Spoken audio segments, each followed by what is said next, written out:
Bonjour à tous. Un accident mortel ce matin dans le Jura, drame sur la route départementale 10 à Rochefort-sur-Nenon.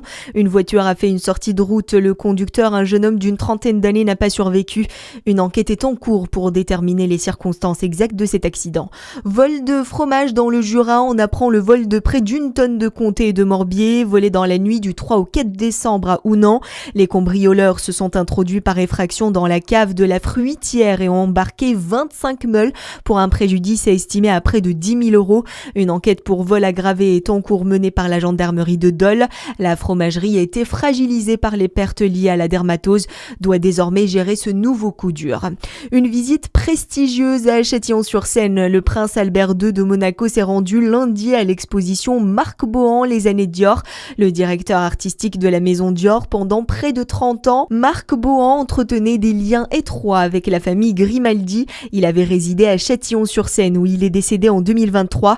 Le souverain a pu découvrir les robes iconiques présentées mais aussi le trésor du musée. Vous pouvez profiter de cette expo jusqu'au 29 décembre au musée La Vase de Vix. Dans le reste de l'actualité, une victoire cruciale pour Sébastien Lecornu. Les députés ont adopté hier soir le projet de loi de financement de la sécurité sociale par 247 voix contre 234.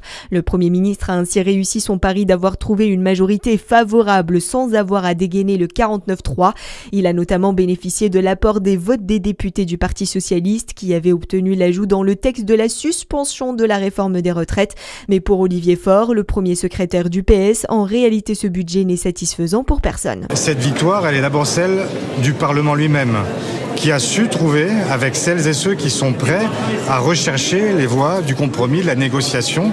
C'est exigeant, c'est difficile. Ce budget n'est le budget de personne, au fond. Si nous avions été majoritaires seuls, nous aurions fait différemment. Chacun d'entre nous aurait fait différemment, puisque nous sommes de gauche et que la majorité très relative qui nous fait face reste de droite. Mais nous avons cherché à être utiles aux Françaises et aux Français, et je crois que nous n'avons trahi personne, et au contraire, nous sommes de ceux qui n'avons pas attendu un grand soir hypothétique pour obtenir des victoires. Un scrutin qui a été plus divisé parmi les élus de la droite républicaine avec 18 voix en faveur du texte, 3 contre et 28 abstentions. Un possible revirement autour de l'avenir du Parc des Princes. Emmanuel Grégoire, candidat du Parti socialiste à Paris, s'est dit ouvert à la vente du stade au Paris Saint-Germain, une demande du PSG qui a jusqu'ici toujours été écartée par Anne Hidalgo.